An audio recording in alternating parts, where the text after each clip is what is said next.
Las lágrimas de Siva, por César Mallorquí. Género, novela. Subgénero, misterio. Año de publicación, 2002. Pasamos al resumen de Las lágrimas de Siva de César Mallorquí. Las lágrimas de Siva es un libro publicado en el año 2002, como hemos dicho antes, por el escritor catalán César Mallorquí.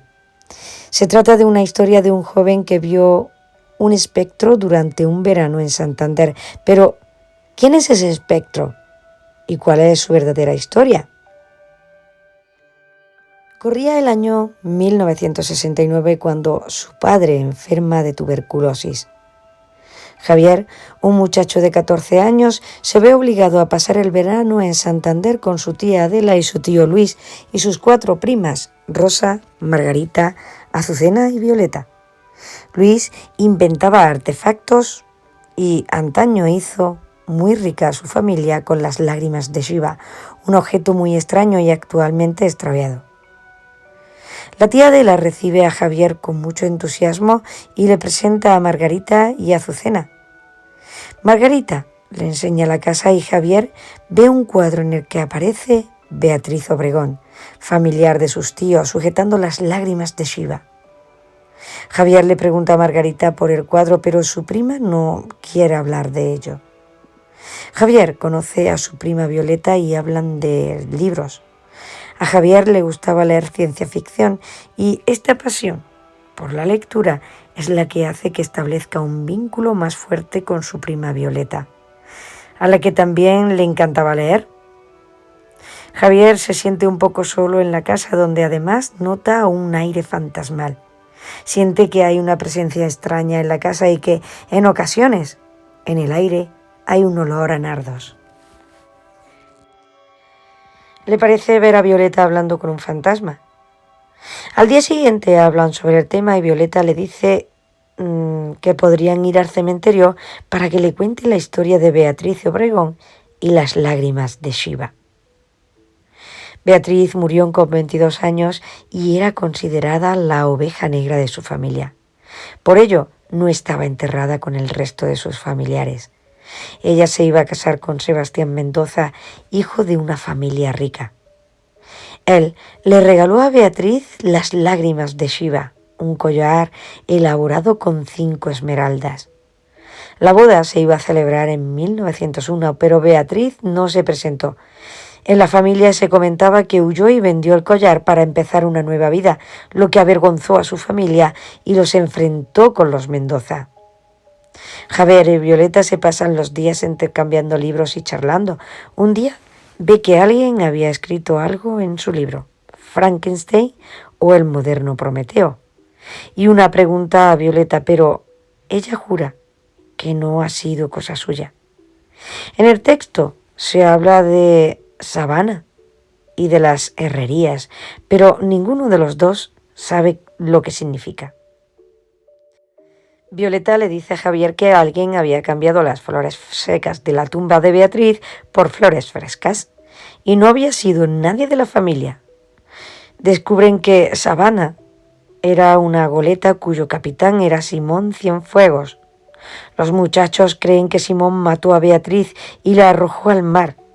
De vuelta a casa, mientras se duchan, alguien invisible escribe Amalia en el espejo. Javier y Violeta fueron al desván a buscar pistas. Un día, bajando del desván, vieron una discusión entre Luis y Germán Mendoza, ya que Rosa estaba saliendo con el hijo de este, Gabriel, y las familias seguían peleadas.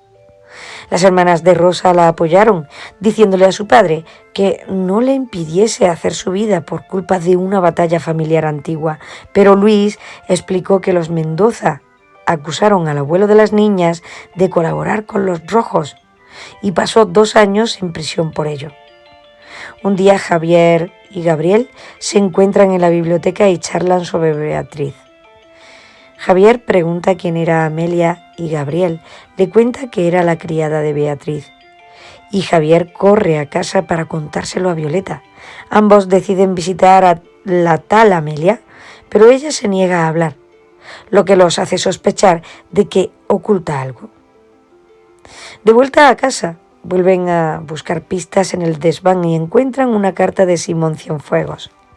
En la carta Simón explica el rumbo Santander-Estados Unidos, Santander que hizo Beatriz. Esta también le escribió cartas a Simón y los primos descubren que en realidad Beatriz y Simón estaban enamorados y se fueron antes de la boda.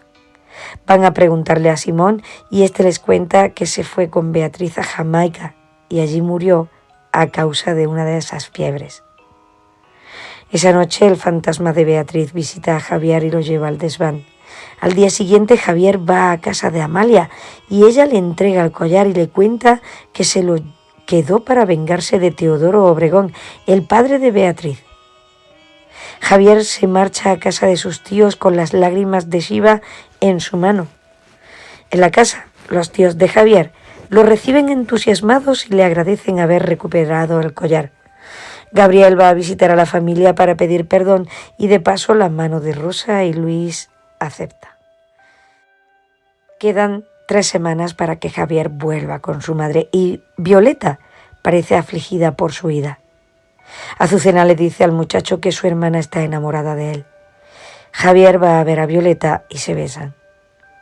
Cuando le toca marcharse, toda la familia se despide de él y Violeta lo hace con otro gran beso. Justo antes de irse, un olor a nardos rodea el aire. Opinión de las lágrimas de Shiva. Las lágrimas de Shiva es un libro fluido con una prosa fresca y fácil de leer. Es ingenioso e irónico y tiene un toque de amor juvenil veraniego que lo convierte en una lectura muy reconfortante, perfecta para las tardes de verano. Al ser corto y con un misterio increscendo, se lee bastante rápido. Puede chocar la relación entre los personajes ya que son primos. A pesar de que no se ven a menudo ni se conocen realmente, no deja de ser un poco problemático que 2 miembros de la misma familia se enamoren, aunque puede simbolizar el clásico amor juvenil que queda en el pasado como una anécdota. Pasamos a los personajes de las lágrimas de Shiva. Personajes principales. Javier, un muchacho de 14 años que tras la muerte de su padre pasa el verano de 1969 en Santander con su tía Adela, su tío Luis y sus primas Rosa, Margarita, Azucena y Violeta. Le gusta mucho leer ciencia ficción. Violeta es la prima de Javier, lo acompaña durante toda su aventura para descubrir la verdad sobre Beatriz Obregón. Es un poco seria y engreída, pero también curiosa. Le encanta leer y escribir.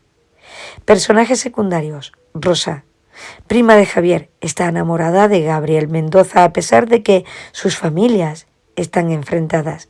Es la mayor de las primas y una muchacha madura. Margarita también es prima de Javier, una joven rebelde, feminista, llena de vida y pasional, dispuesta a luchar por lo que es justo. Azucena es otra de las primas de Javier, concretamente la más pequeña. Es reservada y tímida y solo habla cuando realmente lo cree necesario, por lo que sus aportaciones, aunque pocas, son muy trascendentes. Beatriz Obregón, un espectro familiar con un pasado aún por descubrir. Se la consideraba la oveja negra de la familia y es la causante del enfrentamiento entre esta y la familia Mendoza. Estaba enamorada de Simón Cienfuegos, con quien se fugó antes de su boda, dejando plantado a su prometido. Adela y Luis son los tíos de Javier. Adela es una mujer cariñosa y buena. Luis es un inventor amable, pero estricto y duro.